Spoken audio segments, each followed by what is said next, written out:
Hello.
Good morning to all.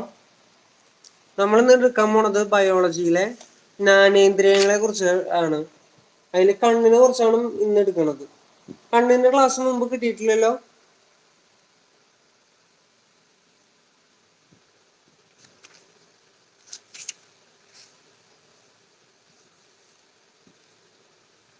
Okay. അപ്പൊ നമുക്കിന്ന് കണ്ണിനെ കുറിച്ചിട്ട് എടുക്കാം. ബുക്കും ഒരു പെൻസിലും പേനൊക്കെ എടുത്ത് വെച്ചിട്ടില്ലേ, നമുക്ക് ജസ്റ്റ് ഒരു കണ്ണിനെ വരയ്ക്കണം. ഉണ്ടോ? അതിന് വേണ്ടിയിട്ടാണ് പറയണത്. കണ്ണ് ഒരു മെയിൻ സബ് ഹെഡിങ് കൊടുക്കുക. ആത്മാവിലേക്കുള്ള ജാലകം എന്നാണ് കണ്ണുകളെ പറയുന്ന പേര്. എന്ത്? ആത്മാവിലേക്കുള്ള ജാലകം. അപ്പൊ ഇത് വെച്ചോട്ടോ, ആത്മാവിലേക്കുള്ള ജാലകമാണ് കണ്ണ്. ഇന്ദ്രിയാനുഭവങ്ങളുടെ 80% കണ്ണുകളാണ് പ്രദാനം ചെയ്യുന്നത്. അതായത് നമുക്ക് 5 ഇന്ദ്രിയങ്ങളാണ് മെയിൻ ആയിട്ട് വരുന്നത്. 5 ഇന്ദ്രിയങ്ങളാണ് ഉള്ളത്.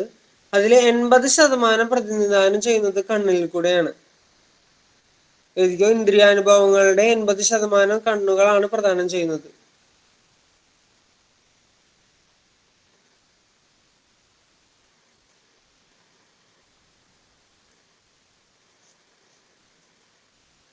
കണ്ണ് സ്ഥിതി ചെയ്യുന്നത് തലയോട്ടിയിലെ നേത്രകോടാരത്തിലാണ്. കണ്ണ് സ്ഥിതി ചെയ്യുന്നത് തലയോട്ടിയിലെ നേത്രകോടാരത്തിലാണ്.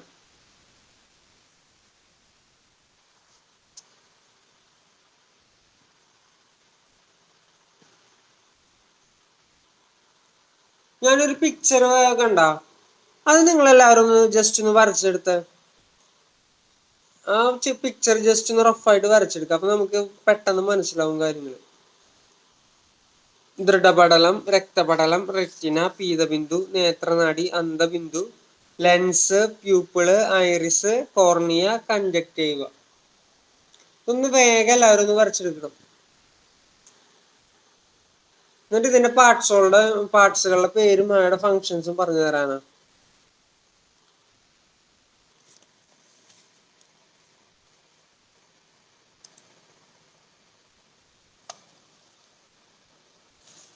കഴിഞ്ഞ് കഴിഞ്ഞാൽ ഒന്ന് പറഞ്ഞോളൂ കേട്ടോ. ജസ്റ്റ് മെസ്സേജിലൊന്ന് പറഞ്ഞോളോ വരച്ചു കഴിഞ്ഞെങ്കിൽ. വേഗം വരച്ചെടുക്കണം.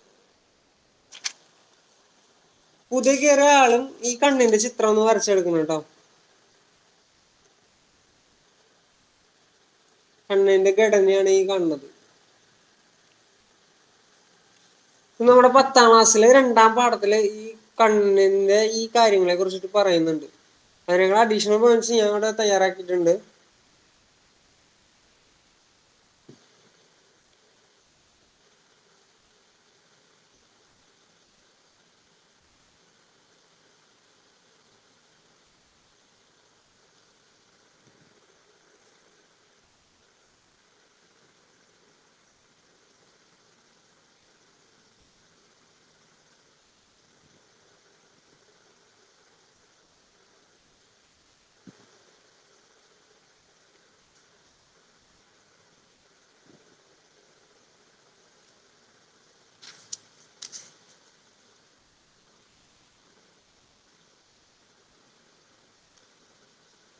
ഏതൊക്കെ ഭാഗങ്ങൾ? ദൃഢപടലം, രക്തപടലം, റെറ്റിന, പീതബിന്ദു, നേത്രനാഡി, അന്ധബിന്ദു, lens, pupil, iris, cornea, conjunctiva.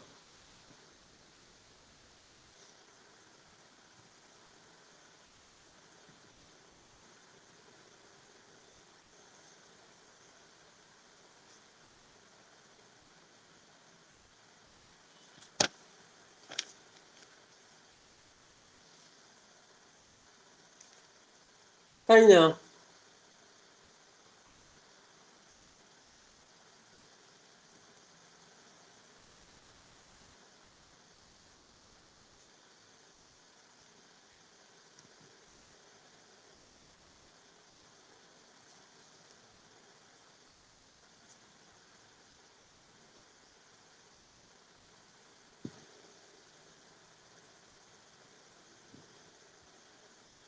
Just പറയുന്നുണ്ട്, ഒന്നുകൂടി പറഞ്ഞു തരാം. കണ്ണിന്റെ 3 പാളികളാണ് ഇതൊക്കെ: ദൃഢപടലം, രക്തപടലം, ദൃഷ്ടിപടലം.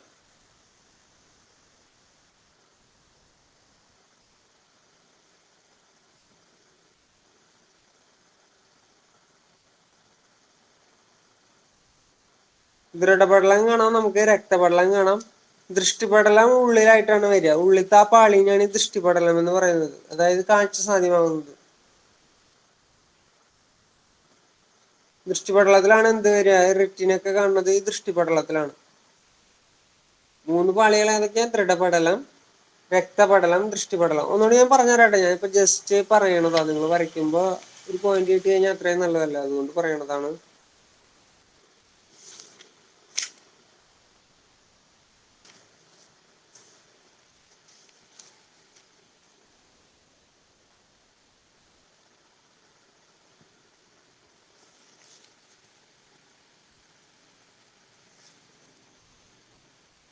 പിന്നെ നമ്മുടെ കണ്ണുനീരിൽ ഒരു ലോഹം കാണാം. ആ ലോഹാണ് എന്ത്? സിങ്ക് ട്ടാ. എല്ലാം ഒന്നും പറഞ്ഞു തരാം. ഞാനിപ്പോ നിങ്ങൾ വരയ്ക്കുമ്പോ അഡീഷണൽ ആയിട്ട് ഒരു പോയിന്റ് കിട്ടുകയാണെങ്കിൽ അത്രയും നല്ലതായതുകൊണ്ട് മാത്രം പറയണ പോയിന്റ്സ് മാത്രമാണ് ഇട്ടത്.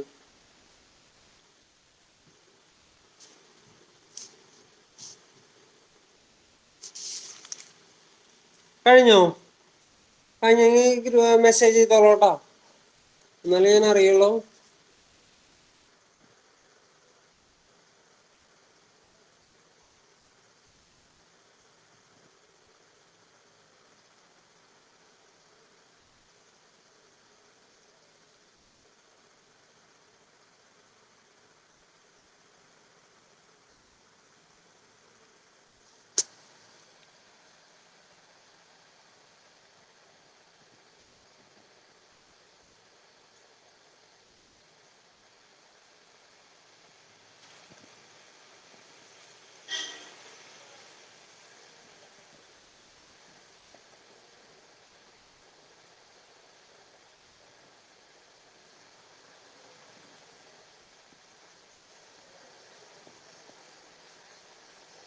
ദൃഢപടലം, രക്തപടലം, റെറ്റിന, പീതബിന്ദു, നേത്രനാഡി, അന്ധബിന്ദു, lens, pupil, iris, cornea, conjunctiva.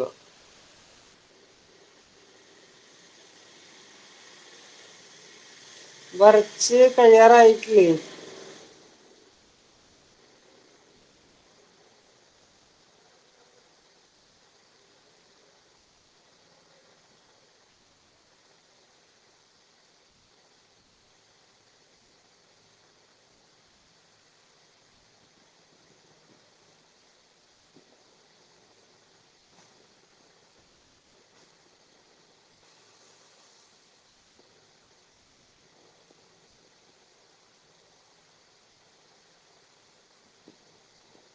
Okay, രണ്ടാളും എല്ലാരും കഴിഞ്ഞു. ഒരാളും കൂടി ഉണ്ടല്ലോ. ഓക്കെ, നമുക്ക് തുടങ്ങാം. ആള് ഒപ്പം വരച്ചോളൂ. ഇനി നിങ്ങൾ നിങ്ങളുടെ പിക്ചറിൽ നോക്കണം കേട്ടോ. ഞാൻ ഈ പിക്ചർ മാറ്റിയാണ്. നിങ്ങൾ നിങ്ങളുടേതായ പിക്ചറിൽ നോക്കിയിട്ട് ചിന്തിച്ചോളൂ. ഞാൻ പറയുമ്പോ അത് നോട്ട് ചെയ്ത് വെച്ചോളൂ. കണ്ണിന്റെ ഏറ്റവും പുറമേ കാണുന്ന പാളി ഏതായിരിക്കും? നിങ്ങൾക്ക് കണ്ടുപിടിക്കാൻ പറ്റില്ല? ഈ പിക്ചറിന് കണ്ടുപിടിക്കാൻ പറ്റില്ല ഏതായിരിക്കും? ദൃഢപടലാണ് കേട്ടോ.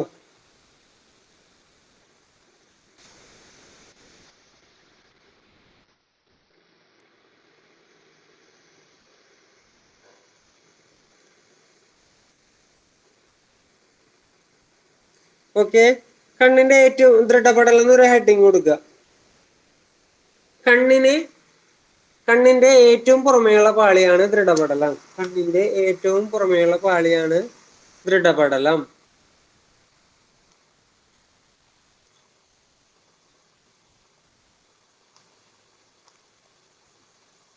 നേത്രഗോളത്തിന് ആകൃതിയും ദൃഢതയും നൽകുന്ന നേത്രഗോളത്തിന് ആകൃതിയും ദൃഢതയും നൽകുന്ന വെളുത്ത നിറമുള്ള ബാഹ്യപാളി.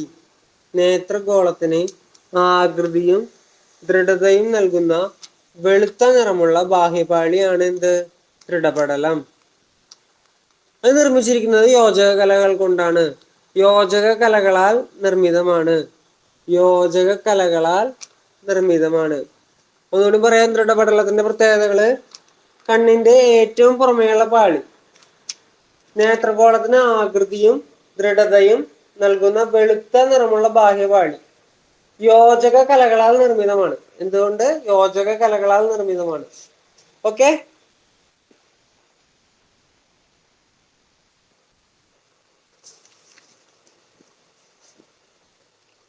ഈ ദൃഢപടലത്തിൽ വരുന്ന ഭാഗങ്ങളാണ് എന്ത്?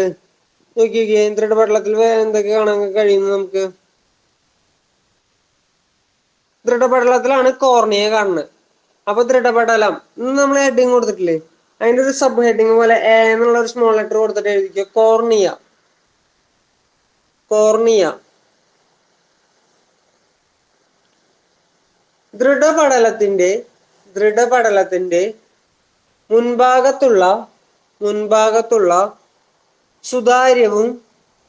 ദൃഢപടലത്തിന്റെ മുൻഭാഗത്തുള്ള സുതാര്യവും മുന്നോട്ട് തള്ളിയതുമായ ഭാഗമാണ് കോർണിയ. കണ്ട അങ്ങനെ തള്ളി നിൽക്കണത് കോർണിയ. എഴുതിയാലും ഞാൻ ഒന്നും പറയാം. ദൃഢപടലത്തിന്റെ മുൻഭാഗത്തുള്ള സുതാര്യവും മുന്നോട്ട് തള്ളിയതുമായ ഭാഗമാണ് കോർണിയ.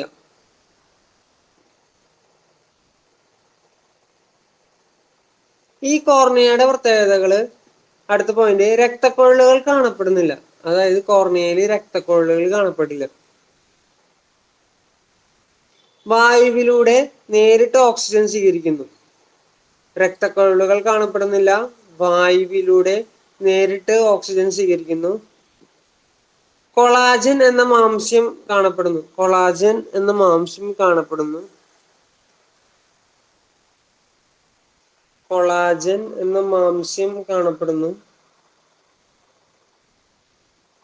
കോർണിയ പ്രകാശരശ്മികളെ കണ്ണിലേക്ക് പ്രവേശിപ്പിക്കുന്നു.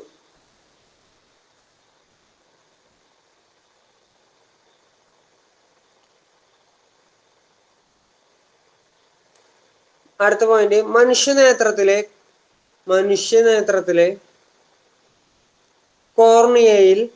മനുഷ്യനേത്രത്തിലെ കോർണിയയിൽ പുതുതായി തിരിച്ചറിഞ്ഞ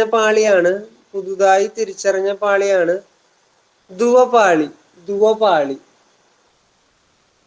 മനുഷ്യനേത്രത്തിലെ കോർണിയയിൽ പുതുതായി തിരിച്ചറിഞ്ഞ പാളിയാണ് ധുവപാളി. ധുവപാളി കണ്ടെത്തിയത് ഹർമീന്ദർ സിംഗ് ദുവ ഒരു ഇന്ത്യക്കാരനാണ് കേട്ടോ. ധുവപാളി കണ്ടുപിടിച്ചത് ഹർമീന്ദർ സിംഗ് ദുവ.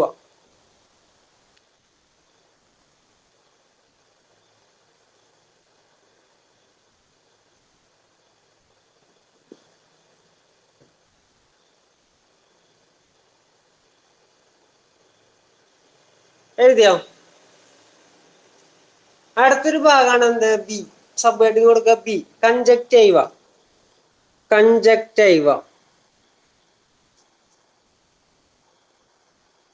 കൺജക്റ്റൈവ. നമ്മളപ്പോ പിക്ചറിൽ നോക്കുക. കൺജക്റ്റൈവ കണ്ട? ഏത് പോയിന്റ്? ലാസ്റ്റ് പോയിന്റ് ആണോ? ഒന്നുകൂടി പറയാൻ, കോർണിയയുടെ പ്രത്യേകതകള്. ദൃഢപടലത്തിന്റെ മുൻഭാഗത്തുള്ള സുതാര്യവും മുന്നോട്ട് തള്ളിയതുമായ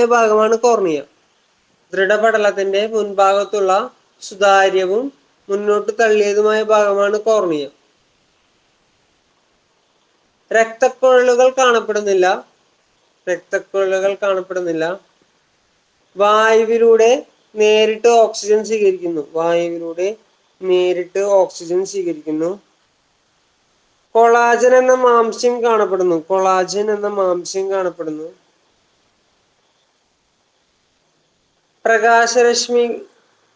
കോർണിയ പ്രകാശരശ്മികളെ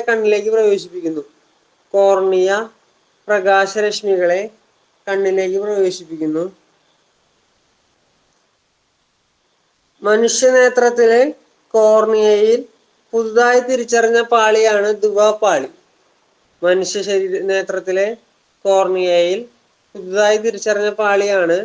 ധുവപാളി.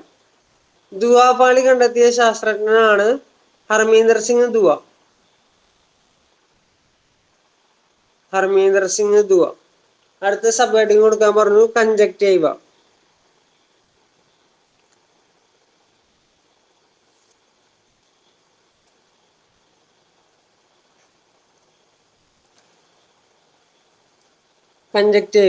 അതിന്റെ പോയിന്റ് എഴുതിക്കോ. ദൃഢപടലത്തിന്റെ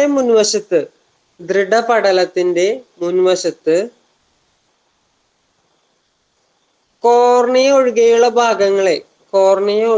ഭാഗങ്ങളെ ആവരണം ചെയ്ത് സംരക്ഷിക്കുന്ന സ്ഥലം കൺജക്റ്റീവ. അതുകൊണ്ട് പറയാം, ദൃഢപടലത്തിന്റെ മുൻവശത്ത് കോർണിയ ഒഴികെയുള്ള ഭാഗങ്ങളെ ആവരണം ചെയ്ത് സംരക്ഷിക്കുന്ന സ്ഥലമാണ് എന്ത്? കൺജക്റ്റീവ. കിട്ടിയ? ആ പിക്ചർ നോക്കിക്കോളോടോ ഒപ്പം. അതാണ് ഞാൻ ആദ്യം പിക്ചർ വരയ്ക്കാൻ പറഞ്ഞത്. കൺജക്റ്റീവ.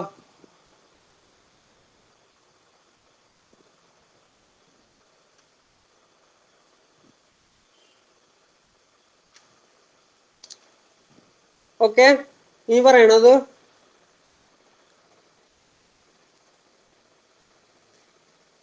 അടുത്തതാണ് രക്തപടലം. നേരത്തെ നമ്മൾ ദൃഢപടലാണ് നോക്കിയത്.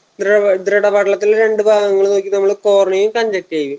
അടുത്താണ് രക്തപടലം. ഹെഡിങ് കൊടുത്തു രക്തപടലം.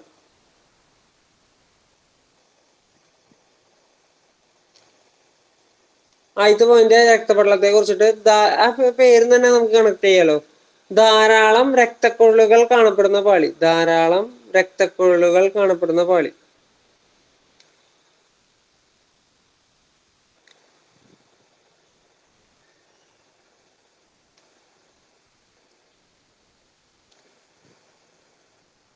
അതിലെ സബ് ഹെഡിങ്ങുകൾ കൊടുത്തു ഐറിസ്.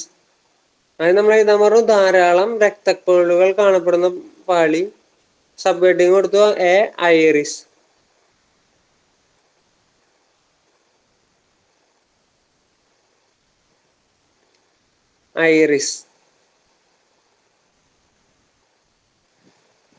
ഐറിസ് കോർണിയയുടെ പിൻഭാഗത്തായി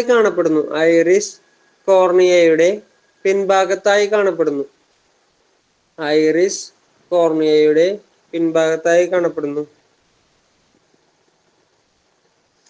മെലാനിൻ എന്ന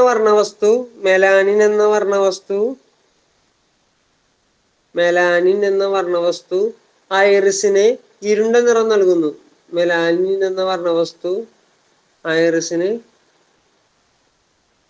നിറം നൽകുന്നു.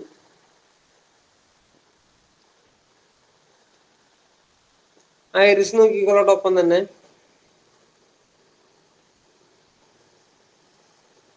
അടുത്താണ് പ്യൂപ്പിള് കണ്ടില്ലേ? ആ ഗ്യാപ്പ് പോലെ കാണപ്പെടുന്ന ഭാഗമാണ് പ്യൂപ്പിള്. ഐറിസിന്റെ മധ്യഭാഗത്തുള്ള സുഷിരം. പ്യൂപ്പിൾ കൊടുക്കുക, ഐറിസിന്റെ മധ്യഭാഗത്തുള്ള സുഷിരം.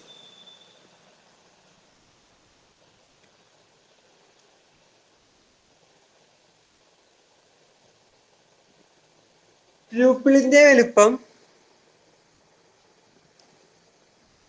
പ്രകാശ തീവ്രതയ്ക്കനുസരിച്ച് ക്രമീകരിക്കപ്പെടുന്നു.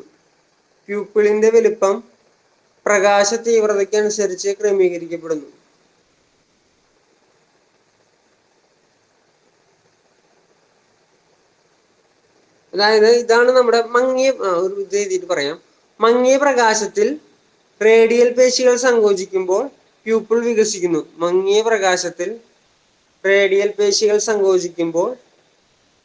വികസിക്കുന്നു.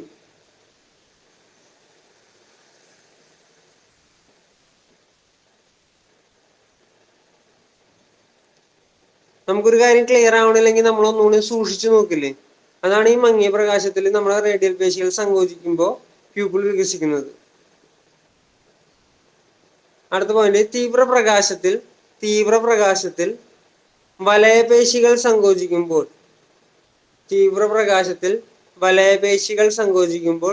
പ്യൂപ്പിൾ ചുരുങ്ങുന്നു. നല്ല പ്രകാശമാണെങ്കിൽ നമ്മൾ കണ്ണ് ചെറുതായിട്ട് അടക്കില്ലേ? നമ്മളിങ്ങനെ തുറച്ചു നോക്കുകയൊന്നും ചെയ്യില്ലല്ലോ. അതാണ് പറയണത് എന്ത്? തീവ്രപ്രകാശത്തിൽ വലയപേശികൾ സങ്കോചിക്കുമ്പോൾ പ്യൂപ്പിൾ ചുരുങ്ങുന്നു.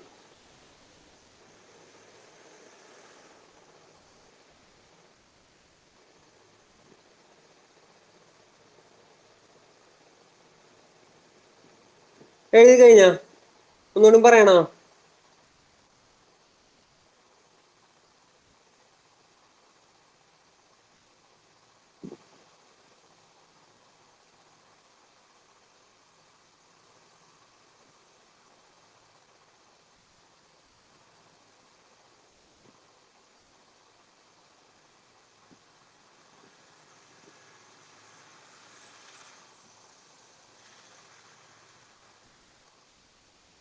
ക്ലിയർ ആണോ? ലെൻസിനെ കുറിച്ച് പറയട്ടെ. ഓക്കെ. ലെൻസ്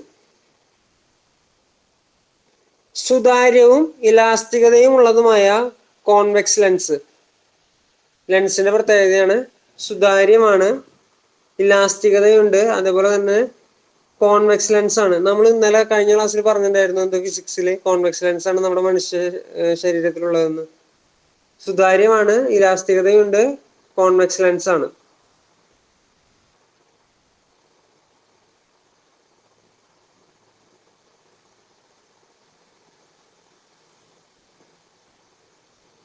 കണ്ണിന്റെ ലെൻസിനെ ചുറ്റിയുള്ള കണ്ണിന്റെ ലെൻസിനെ ചുറ്റിയുള്ള കണ്ണിന്റെ ലെൻസിനെ ചുറ്റിയുള്ള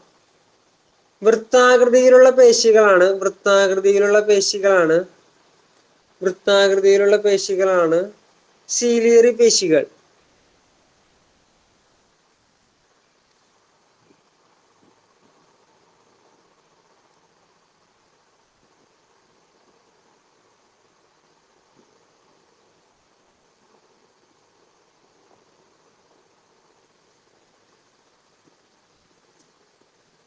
ഒന്നുകൂടി പറയാം. കണ്ണിലെ ലെൻസിനെ ചുറ്റിയുള്ള വൃത്താകൃതിയിലുള്ള പേശികളാണ് സീലിയറി പേശികൾ. സീലിയറി പേശികൾ നേത്ര ലെൻസിന്റെ വക്രത ക്രമീകരിക്കാൻ സഹായിക്കുന്നു. സീലിയറി പേശികൾ നേത്ര ലെൻസിന്റെ വക്രത ക്രമീകരിക്കാൻ സഹായിക്കുന്നു.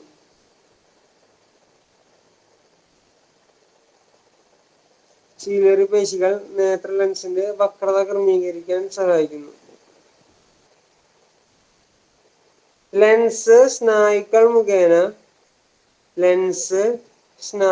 മുഖേന സീലിയറി പേശികളുമായി ബന്ധിപ്പിച്ചിരിക്കുന്നു. ലെൻസ് സ്നായുക്കൾ മുഖേന സീലിയറി പേശികളുമായി ബന്ധിപ്പിച്ചിരിക്കുന്നു.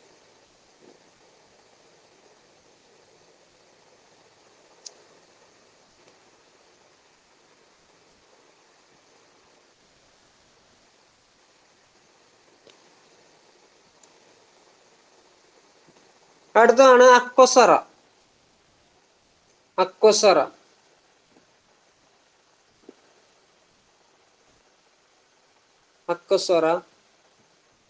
കോർണിയയ്ക്കും ലെൻസിനും ഇടയിലുള്ള അറയാണ് എന്ത്? അക്വസറ. എഴുതിക്കോ.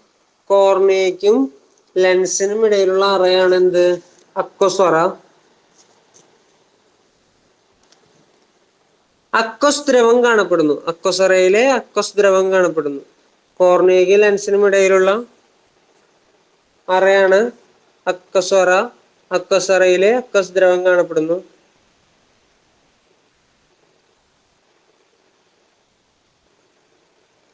അക്വസ് ദ്രവം രക്തത്തിൽ നിന്ന് രൂപം കൊണ്ട് രക്തത്തിലേക്ക് തന്നെ പുനരാകിരണം ചെയ്യുന്നു.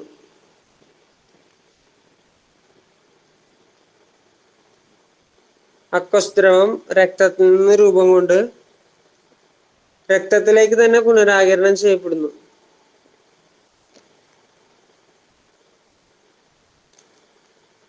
അക്വസ് ദ്രവം കണ്ണിലെ കലകൾക്ക് ഓക്സിജനും പോഷണവും പ്രദാനം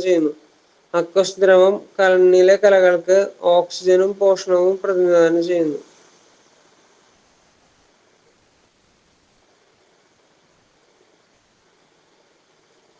ഒന്നുകൂടി പറയാം.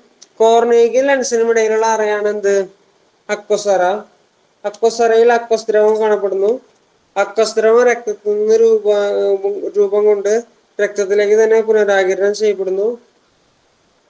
അക്വസ് ദ്രവം കണ്ണിലെ കലകൾക്ക് ഓക്സിജനവും പോഷണവും പ്രദാനം ചെയ്യുന്നു. അടുത്തതാണ് വിട്രിയസ് അറ. ലെൻസിനും റെറ്റിനയ്ക്കും ഇടയിലായി സ്ഥിതി ചെയ്യുന്നു.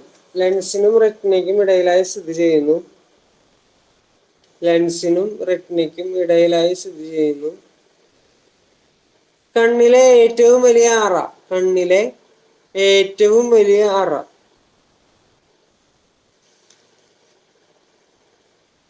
കണ്ണിലെ ഏറ്റവും വലിയ അറാന്ന് ചോദിച്ചു കഴിഞ്ഞാൽ നമ്മൾ പറയണത് വിട്രിയസ് അറ എന്ന് പറയണ കേട്ടോ. കണ്ണിലെ കലകൾക്ക് ഓക്സിജനും പോഷണവും പ്രദാനം ചെയ്യുന്നത് ഏതാന്ന് ചോദിച്ചു കഴിഞ്ഞാൽ ഏത് ദ്രവം പറയണ്ടേ? അക്വസ് ദ്രവം. ഈ വിട്രിയസ് അറയിലെ അടുത്ത പോയിന്റ്, ഈ അറയിലെ അർദ്ധഖരാവസ്ഥയിലുള്ള ദ്രവമാണ് വിട്രിയസ് ദ്രവം. ഈ അറയിലെ അർദ്ധഖരാവസ്ഥയിലുള്ള ദ്രവമാണ് ഈ അവസ്ഥയിലെ അർദ്ധഖരാവസ്ഥയിലുള്ള ദ്രവമാണ് വിട്രിയസ് ദ്രവം.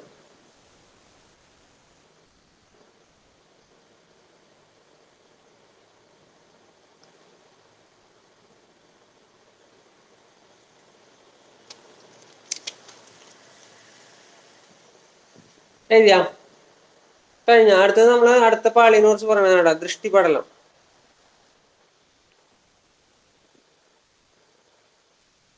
അടുത്ത പാളിയാണ് എന്ത്? ദൃഷ്ടിപടലം.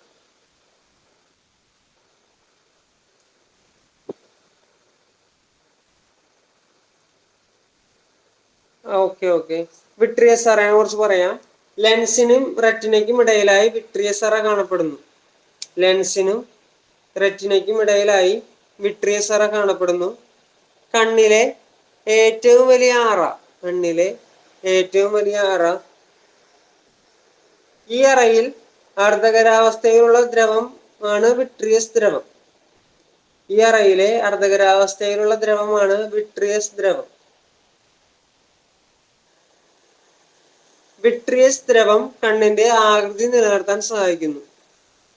വിട്രിയസ് ദ്രവം കണ്ണിന്റെ ആകൃതി നിലനിർത്താൻ സഹായിക്കുന്നു. ഓക്കെ.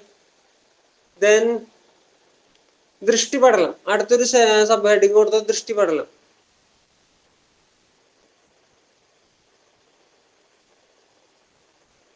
അതിൽ ആദ്യത്തെ ഒരു എന്നിട്ട്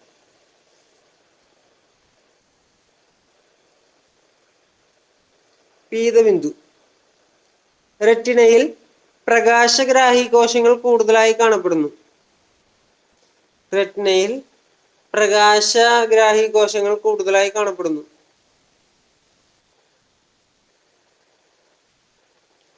റെറ്റിനയിൽ പ്രകാശഗ്രാഹി കോശങ്ങൾ കൂടുതലായി കാണപ്പെടുന്നു. പ്രതിബിംബത്തിന്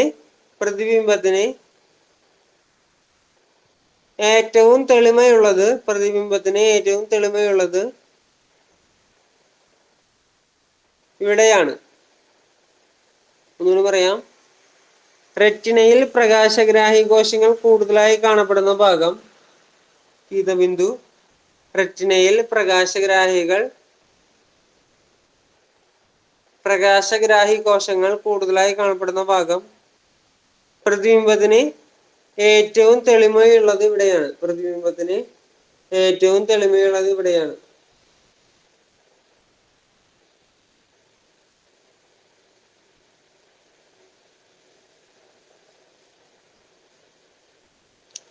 അന്തബിന്ദു. അടുത്ത ഒരു ബി എന്ന് പറഞ്ഞിട്ട് കൊടുത്തു. അന്തബിന്ദു.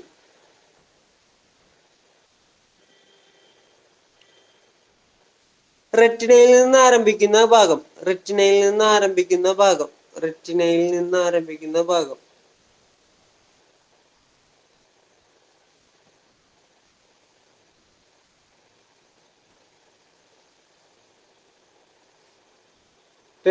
നിന്ന് നേത്രനാടി ആരംഭിക്കുന്ന ഭാഗം.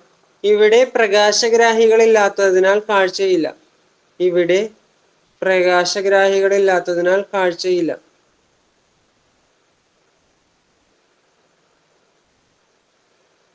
അന്തബിന്ദു. ഓക്കെ അല്ലേ?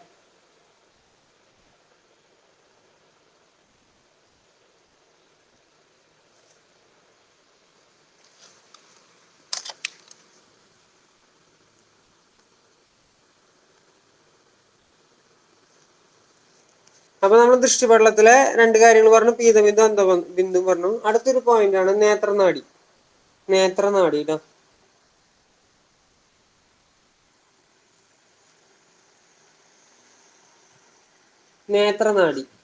പ്രകാശഗ്രാഹി കോശങ്ങളിൽ നിന്നുള്ള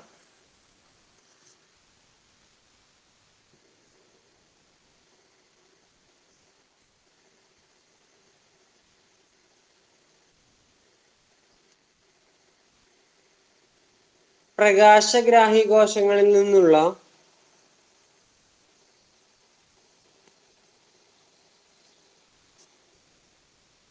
പ്രകാശഗ്രാഹി കോശങ്ങളിൽ നിന്നുള്ള ആവേഗങ്ങളെ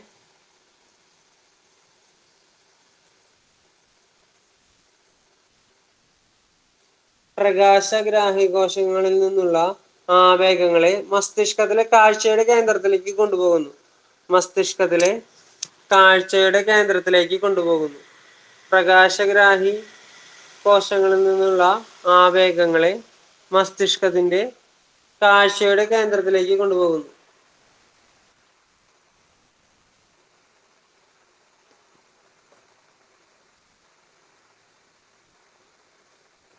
നേത്രനാഡിയാണ് രണ്ടാം ശിരോനാഡി. നേത്രനാഡിയാണ് രണ്ടാം ശിരോനാഡി.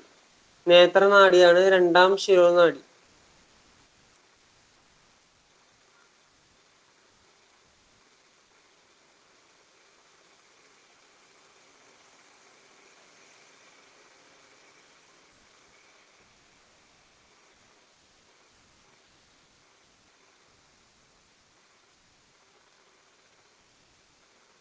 നേത്രനാഡികൾ രണ്ടാം ശിരോനാഡിയാണ്. അടുത്തൊരു സബ് ഹെഡിങ് പോലെ കൊടുത്തു, പ്രകാശഗ്രാഹി കോശങ്ങൾ. പ്രകാശഗ്രാഹി കോശങ്ങൾ രണ്ട് തരത്തിലുള്ള പ്രകാശഗ്രാഹി കോശങ്ങളുണ്ട്. ആദ്യത്തെയാണ് എന്ത്? റോഡ് കോശങ്ങളും കോൺ കോശങ്ങളും. ഞാൻ ആദ്യം പറയാട്ടെ, എന്നിട്ട് എഴുതാം. റോഡ് കോശങ്ങളുണ്ട്, കോൺ കോശങ്ങളുണ്ട്. ഈ റോഡ് കോശങ്ങൾ എന്ന് പറയുന്നതാണ് നമുക്ക് മങ്ങിയ വെളിച്ചത്തിൽ നമ്മുടെ കാഴ്ച സാധ്യമാക്കുന്നതാണ് എന്ത്? റോഡ് കോശങ്ങൾ. റോഡ് കോശങ്ങൾക്ക് നിറങ്ങൾ തിരിച്ചറിയാൻ കഴിയില്ല.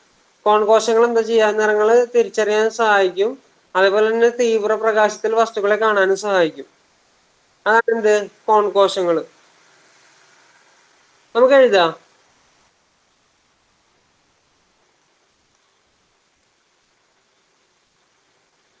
ആദ്യത്തേട്ടാ പ്രകാശഗ്രാഹി കോശങ്ങൾ ഹെഡിങ് കൊടുത്താ.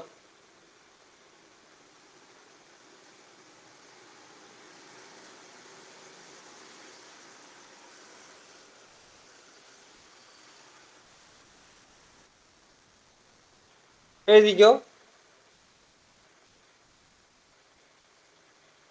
രണ്ട് തരമാണുള്ളത്. രണ്ട് തരമാണുള്ളത്. റോഡ് കോശങ്ങൾ, കോൺ കോശങ്ങൾ. റോഡ് കോശങ്ങൾ, കോൺ കോശങ്ങൾ. റോഡ് കോശങ്ങൾ മങ്ങിയ വെളിച്ചത്തിൽ കാഴ്ച സാധ്യമാക്കുന്നു. റോഡ് കോശങ്ങൾ മങ്ങിയ വെളിച്ചത്തിൽ കാഴ്ച സാധ്യമാക്കുന്നു.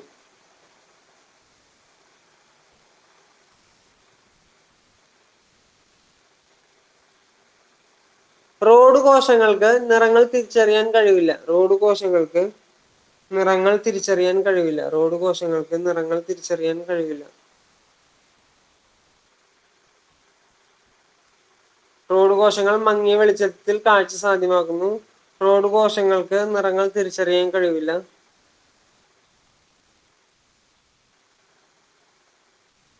കോൺ കോശങ്ങള് നിറങ്ങൾ തിരിച്ചറിയാനും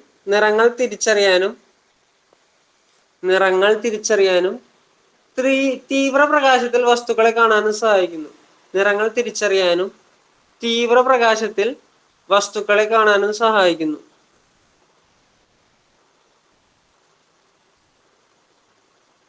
കോൺ കോശങ്ങൾ നിറങ്ങൾ തിരിച്ചറിയാനും തീവ്ര പ്രകാശത്തിൽ വസ്തുക്കളെ കാണാനും സഹായിക്കുന്നു.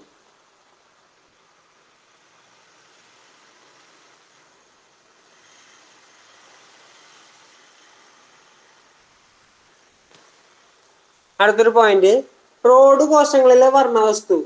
റോഡ് കോശങ്ങളിലെ വർണ്ണവസ്തു റോഡോപ്സിൻ. ആ പേര് തന്നെ ഇട്ടാ, റോഡ് കോശങ്ങളിലെ റോഡോപ്സിൻ. കോൺ കോശങ്ങളിലെ വർണ്ണവസ്തു അയഡോപ്സിൻ അല്ലെങ്കിൽ ഫോട്ടോപ്സിൻ എഴുതുക. റോഡ് കോശങ്ങളിലെ വർണ്ണവസ്തു റോഡോപ്സിൻ. കോൺ കോശങ്ങളിലെ വർണ്ണവസ്തു അയഡോപ്സിൻ അല്ലെങ്കിൽ ഫോട്ടോപ്സിൻ. റോഡ് കോശങ്ങളിലെ റോഡോപ്സിൻ, കോൺ കോശങ്ങളിലെ അയഡോപ്സിൻ അഥവാ ഫോട്ടോപ്സിൻ.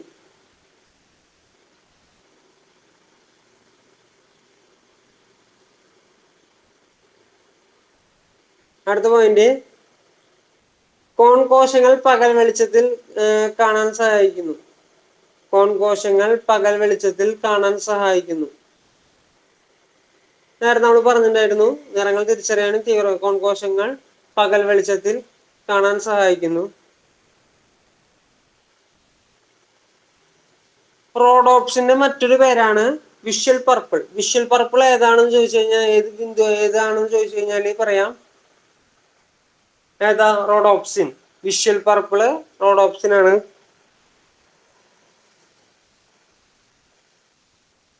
നമ്മുടെ കണ്ണിന്റെ സംരക്ഷണത്തിന് ആവശ്യമായ വൈറ്റമിൻ ഏതാ? അറിയുന്നവരൊന്ന് കമന്റ് ചെയ്യൂ. നമ്മുടെ കണ്ണിന്റെ സംരക്ഷണത്തിന് ആവശ്യമായ വൈറ്റമിൻ, കണ്ണിന്റെ സംരക്ഷണത്തിന് ആവശ്യമായ വൈറ്റമിൻ വൈറ്റമിൻ എ ആണ്. എല്ലാവർക്കും അറിയണതല്ല, എഴുതണ്ടല്ലോ. റോഡോപ്സിൻ ഉണ്ടാക്കിയിരിക്കുന്നത് ഓപ്സിൻ എന്ന പ്രോട്ടീനും റെറ്റിനാലും ചേർന്നാണ്. ഓപ്സിൻ എന്ന പ്രോട്ടീനും റെറ്റിനാലും ചേർന്നാണ് റോഡോപ്സിൻ ഉണ്ടാക്കിയിരിക്കുന്നത്. ഓപ്സിൻ എന്ന പ്രോട്ടീനും റെറ്റിനാലും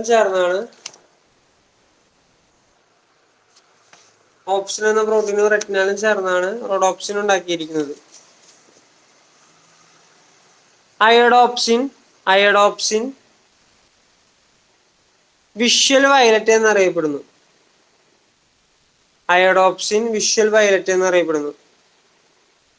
വിഷ്വൽ പർപ്പിള് അത് ചോദിക്കൂട്ടാ.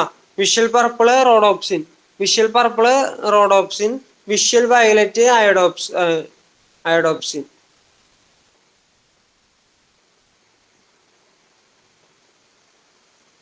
അയോഡോപ്സിൻ ഉണ്ടാക്കിയിരിക്കുന്നത് ഓപ്സിനും റെറ്റിനാലും ചേർന്ന് തന്നെയാണ്. അയോഡോപ്സിൻ ഉണ്ടാക്കിയിരിക്കുന്നത് ഓപ്സിനും റെറ്റിനാലും ചേർന്നാണ്.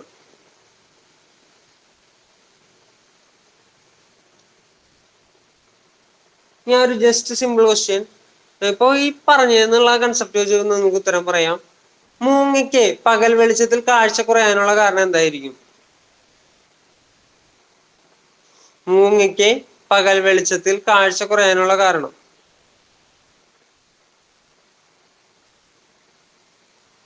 എന്ത് കോശങ്ങളുള്ളത് കൊണ്ടാണ് കാണാൻ പറ്റാത്ത?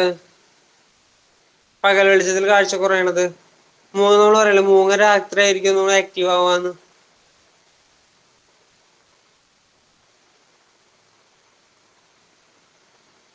ശരിയാണ്, കോശങ്ങൾ ഇല്ലാത്തത് കൊണ്ട് തന്നെയാണ് മൂങ്ങയ്ക്ക് കാണാത്തത്. ഓക്കെ, അതെല്ലാവർക്കും അറിയില്ലേ? നമുക്ക് ജസ്റ്റ് നോട്ട് ചെയ്ത് വെച്ചോട്ടെ. ഈ കോശങ്ങൾ ഇല്ലാത്തതുകൊണ്ടാണ് മൂങ്ങയ്ക്ക് പകൽ വെളിച്ചം കാണാൻ പറ്റാത്തത്. അടുത്തൊരു പോയിന്റ് ആണ്, കണ്ണുനീർ ഉൽപ്പാദിപ്പിക്കുന്നത് ലാക്രിമൽ ഗ്രന്ഥിയാണ്. കണ്ണുനീർ ഉൽപ്പാദിപ്പിക്കുന്നത് ലാക്രിമൽ ഗ്രന്ഥിയാണ്.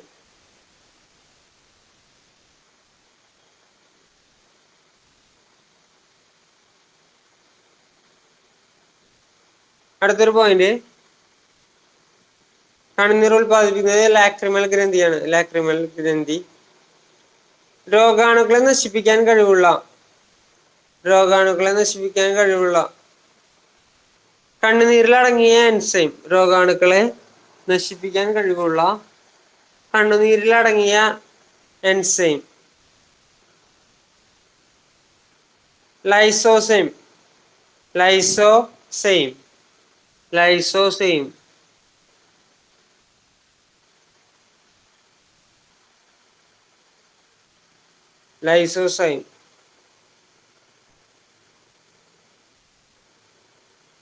കോശത്തിനുള്ളിലെ മറ്റു കോശാംഗങ്ങളെ ദഹിപ്പിക്കാൻ കഴിവുള്ള കോശഘടകമാണ് എന്ത്? ലൈസോസോം. അതുകൊണ്ട് എഴുതിക്കോ, കോശത്തിനുള്ളിലെ മറ്റു കോശാംഗങ്ങളെ ദഹിപ്പിക്കാൻ കഴിവുള്ള കോശഘടകമാണ് ലൈസോസൈം. ഒരു ചെറിയൊരു മിസ്റ്റേക്ക് ഉണ്ട് കേട്ടോ. രോഗാണുക്കളെ നശിപ്പിക്കാൻ കഴിവുള്ള കണ്ണുനീരിലടങ്ങിയ എൻസൈമാണ് ലൈസോസൈം ട്ടാ. രോഗാണുക്കളെ നശിപ്പിക്കാൻ കഴിവുള്ള കണ്ണുനീരിലടങ്ങിയ എൻസൈമാണ് ലൈസോസൈം.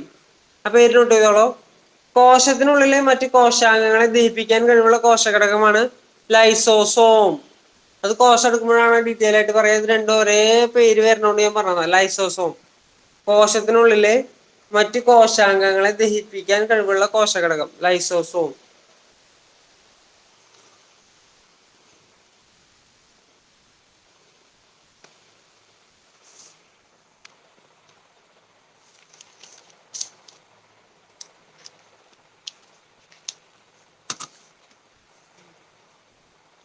പിന്നെ കണ്ണുനീരിൽ കാണുന്ന ലോഹമാണ് എന്ത്? സിങ്ക്. എഴുതിക്കോ, കണ്ണുനീരിൽ കാണുന്ന ലോഹം സിങ്കാണ്.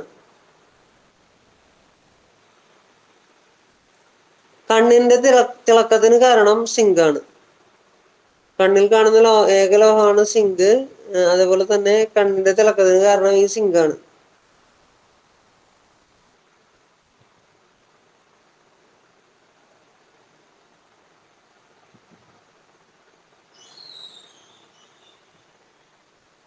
കണ്ണുനീരിൽ കാണുന്ന ലോഹമാണ് സിങ്ക്. കണ്ണിന്റെ തിളക്കത്തിന് കാരണമാണ് സിങ്ക്. ജസ്റ്റ് അഡീഷണൽ പോയിന്റ്സ് ആണ് ഇതൊക്കെ. ജനിച്ച് മൂന്നാഴ്ച പ്രായമാകുമ്പോഴാണ് കുഞ്ഞുങ്ങൾക്ക് ആദ്യമായി കണ്ണീരുണ്ടാകുന്നത്. ജനിച്ച് 3 ആഴ്ച പ്രായമാകുമ്പോഴാണ് കുഞ്ഞുങ്ങൾക്ക് ആദ്യമായി കണ്ണുനീരുണ്ടാകുന്നത്.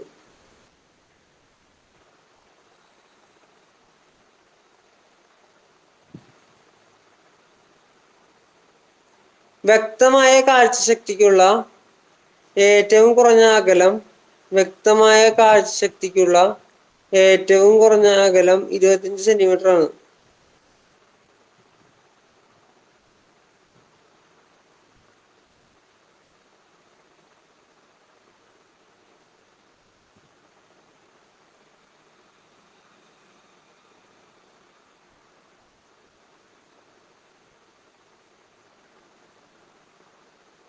വ്യക്തമായ കാഴ്ചശക്തിയുള്ള ഏറ്റവും കുറഞ്ഞ അകലം 25 സെന്റിമീറ്റർ ആണ്. 2020 എന്ന പദം വ്യക്തമായ കാഴ്ചയുമായി ബന്ധപ്പെട്ടിരിക്കുന്നു. 2020 എന്ന പദം വ്യക്തമായ കാഴ്ചയുമായി ബന്ധപ്പെട്ടിരിക്കുന്നു.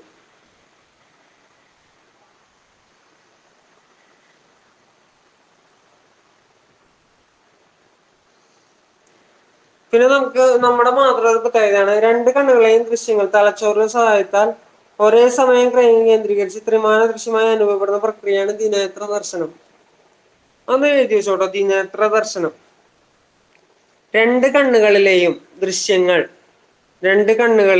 ദൃശ്യങ്ങൾ തലച്ചോറിന്റെ സഹായത്താൽ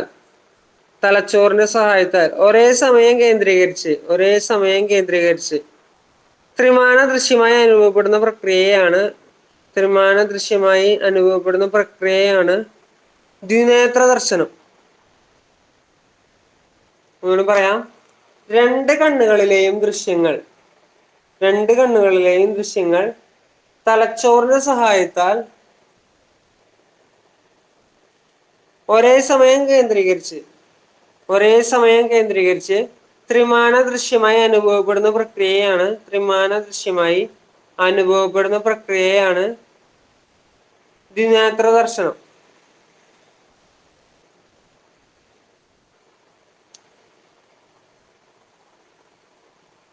അതായത് നമ്മുടെ 2 കണ്ണുകൾ ഓരോ വസ്തുവിൽ തന്നെ നോക്കുമ്പോഴല്ലേ നമുക്ക് കറക്റ്റ് ആയിട്ടുള്ള ഒരു ഇമേജ് ഉണ്ടാവുന്നത്.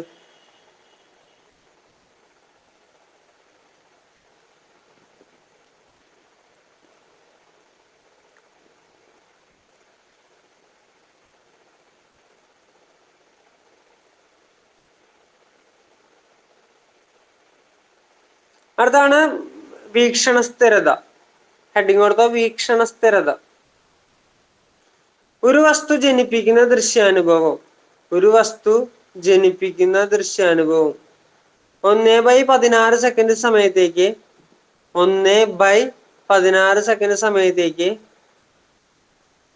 കണ്ണിൽ തന്നെ തങ്ങി നിൽക്കുന്ന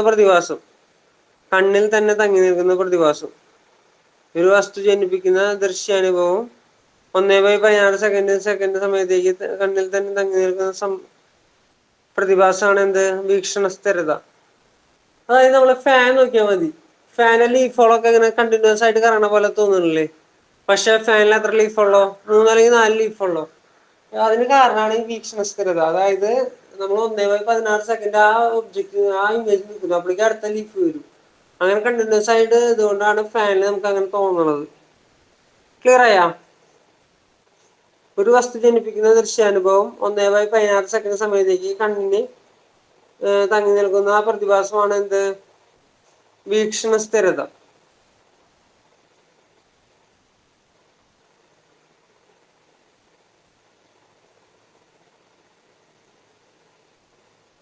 കിട്ടിയോ? ഇനി നമുക്ക് നേത്രവൈകല്യങ്ങളാണ്. അത് ഒരു 8 9 ഉണ്ട്. അത് പറയാൻ നേരം കിട്ടുമെന്ന് അറിയില്ല. അപ്പൊ തൽക്കാലം നമുക്ക് ഇന്നെടുത്തതൊക്കെ ഒന്ന് വായിച്ചു നോക്കി. ഞാൻ ചോദ്യങ്ങൾ ചോദിക്കാം ഓരോരുത്തരോട്. ഇന്നെടുത്തതൊക്കെ ഒന്ന് വായിച്ചു നോക്കിയ.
വായിച്ചു കഴിഞ്ഞ ഇന്നെടുത്തത് മൊത്തം?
ഞാൻ ചോദിക്കാം, നിങ്ങൾ കമന്റ് ചെയ്താൽ മതി.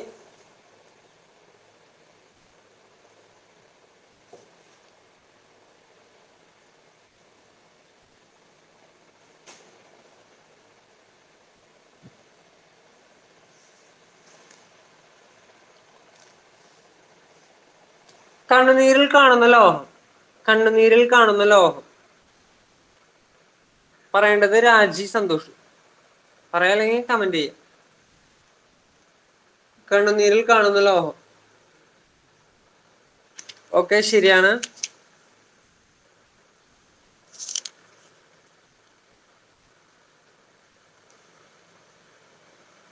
അടുത്ത ആള് കണ്ണുനീരുണ്ടാക്കുന്ന ഗ്രന്ഥി. കണ്ണുനീരുണ്ടാക്കുന്ന ഗ്രന്ഥി.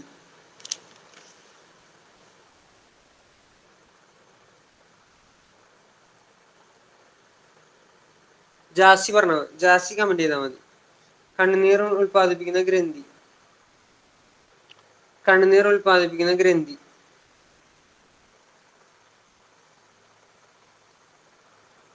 ജാസി ജാസി കണ്ണുനീർ ഉൽപ്പാദിപ്പിക്കുന്ന ഗ്രന്ഥി. അടുത്ത ആൾക്ക് പറയാൻ പറ്റുമോ? Okay, lacrimal. ഓക്കെ, ശരിയാണ്. കണ്ണിലെ ഏറ്റവും വലിയ അറ. കണ്ണിലെ ഏറ്റവും വലിയ അറ.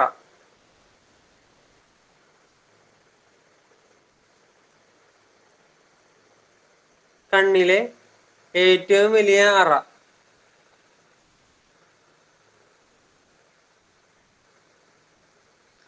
കണ്ണിലെ ഏറ്റവും വലിയ അറ. വിട്രിയസ്. ഓക്കെ, ശരിയാണ് കേട്ടോ.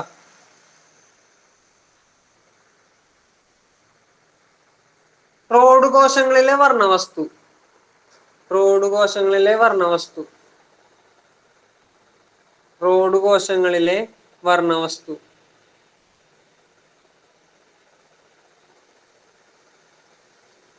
റോഡ് കോശങ്ങളിലെ റോഡോപ്സിൻ ആണ് കേട്ടോ. കോൺ കോശങ്ങളിലാണ് അയോഡോപ്സിൻ. ഓക്കെ ഓക്കെ, ശ്രദ്ധിച്ചാൽ മതി.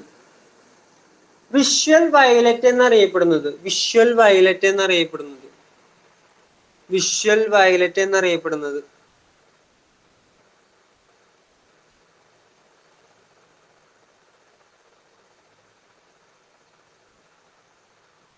അയോഡോപ്സിൻ. ഓക്കെ. കൊളാജൻ എന്ന മാംസ്യം കാണപ്പെടുന്ന കണ്ണിലെ ഭാഗം. കൊളാജൻ എന്ന മാംസ്യം കാണപ്പെടുന്ന കണ്ണിലെ ഭാഗം.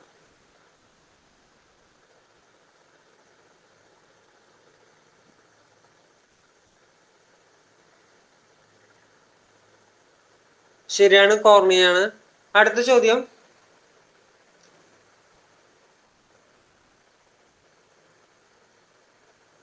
വിഷ്വൽ പർപ്പിൾ എന്നറിയപ്പെടുന്നത്. Visual purple.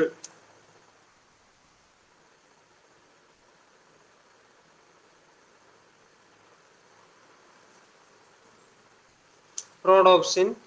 രോഗാണുക്കളെ നശിപ്പിക്കാൻ കഴിവുള്ള കണ്ണുനീരിലടങ്ങിയ എൻസൈം. രോഗാണുക്കളെ നശിപ്പിക്കുവാൻ കഴിവുള്ള കണ്ണുനീരിലടങ്ങിയ എൻസൈം. രോഗാണുക്കളെ നശിപ്പിക്കാൻ കഴിവുള്ള കണ്ണുനീരിലടങ്ങിയ എൻസൈം. ലൈസോസൈം. ശരിയാണ്.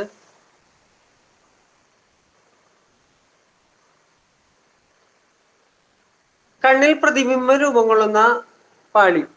കണ്ണിൽ പ്രതിബിംബം രൂപം കൊള്ളുന്ന പാളി.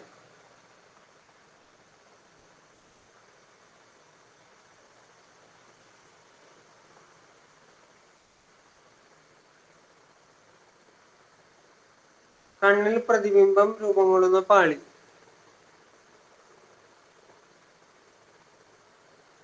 കണ്ണിൽ പ്രതിബിംബം രൂപം കൊള്ളുന്ന പാളി. ആരും കമന്റ് ചെയ്തില്ലല്ലോ.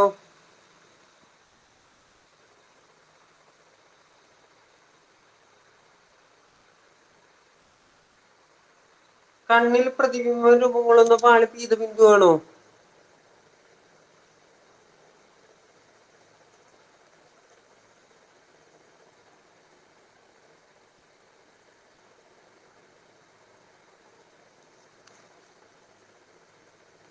ഒന്നുകൂടി നോക്കിയേ.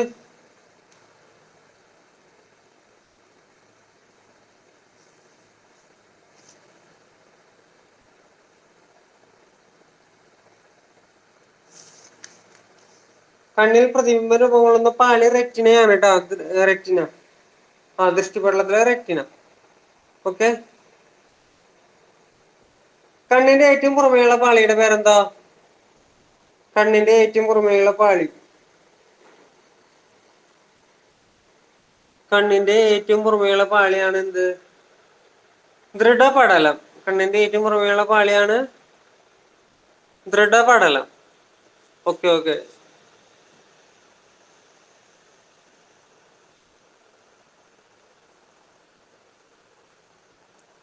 ഇന്നുള്ളതിൽ എന്തെങ്കിലും കറക്റ്റ് ആവാത്തതാ, ഇത് ക്ലിയർ ആവാത്ത എന്തെങ്കിലും ഉണ്ടെങ്കിൽ ചോദിച്ച്. അടുത്ത ക്ലാസ്സിൽ നമുക്ക് വരണ വൈകല്യങ്ങളും അസുഖങ്ങളൊക്കെ നോട്ട് ചെയ്ത് വെക്കാം.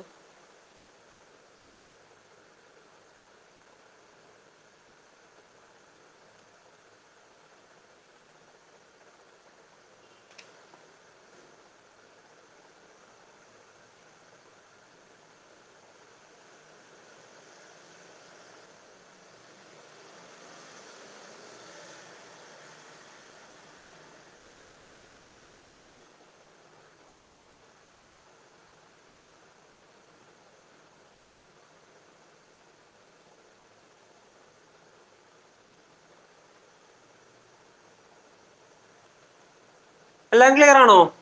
ക്ലാസ് വൈൻഡപ്പ് ചെയ്യാനാ?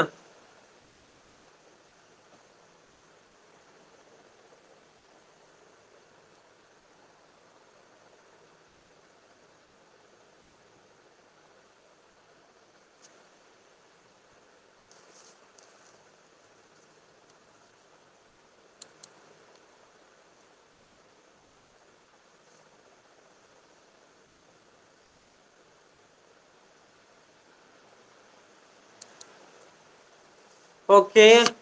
അപ്പോ ഇന്നൊരു നല്ലൊരു ദിവസമായി ആവട്ടെ എന്ന് ആശംസിക്കുന്നു. Thank you.